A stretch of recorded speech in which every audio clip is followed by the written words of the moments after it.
Lundi 16 mai, Emmanuel Macron a mis fin à un suspense de plusieurs jours en nommant Elisabeth Borne en tant que première ministre, quelques heures après la démission de Jean Castex. Une annonce qui n'est pas passée inaperçue puisqu'à 30 ans, aucune femme n'avait occupé ce poste.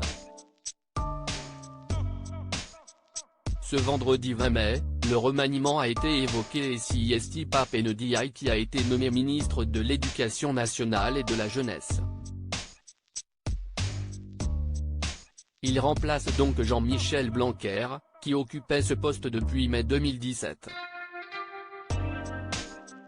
Côté vie privée, le nouveau ministre partage sa vie avec Jeanne Lazarus. Mais qui est-elle ?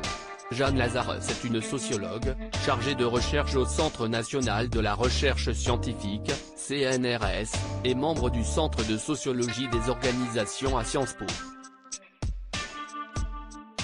Comme indiqué sur le site de l'école, ses recherches sont centrées sur l'argent des ménages et les politiques bancaires. Elle a notamment publié un ouvrage intitulé L'épreuve de l'argent. Très heureux depuis plusieurs années, le couple a eu 2 enfants. Pape Ndiaye est né le 25 octobre 1965 dans les Hauts-de-Seine. Il est un historien français, spécialiste d'histoire sociale des États-Unis et des minorités. Il a étudié à l'École normale supérieure de Saint-Cloud, est agrégé d'histoire mais aussi titulaire d'un doctorat de l'École des hautes études en sciences sociales, ES, où il est maître de conférences. En 2012, il a été promu professeur à l'Institut d'études politiques de Paris, Sciences Po. En 2021, Pape Ndiaye est devenu directeur général du Palais de la Porte Dorée et il dirige le musée de l'histoire de l'immigration. À l'occasion de cette nomination, il s'était confié dans les colonnes du Monde et avait indiqué que sa principale préoccupation était de ne plus mettre des pans de notre histoire sous le tapis.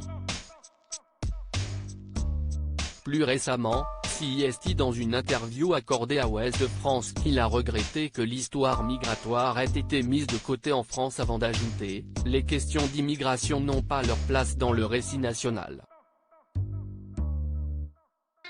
Or, c'est pourtant essentiel si l'on veut comprendre notre histoire. Pour rappel, Emmanuel Macron avait affirmé que l'école était l'un de ses plus grands chantiers pour son second mandat. Pape Ndiaye a donc un rôle très important à jouer. Pape Ndiaye, quel sujet important l'a particulièrement touché ? Durant sa carrière, Pape Ndiaye a publié plusieurs textes, évoquant notamment le fait d'être noir en France. Plus récemment, il s'est fait remarquer en mentionnant les violences policières en France. Il avait expliqué que la situation était loin de concerner uniquement les États-Unis.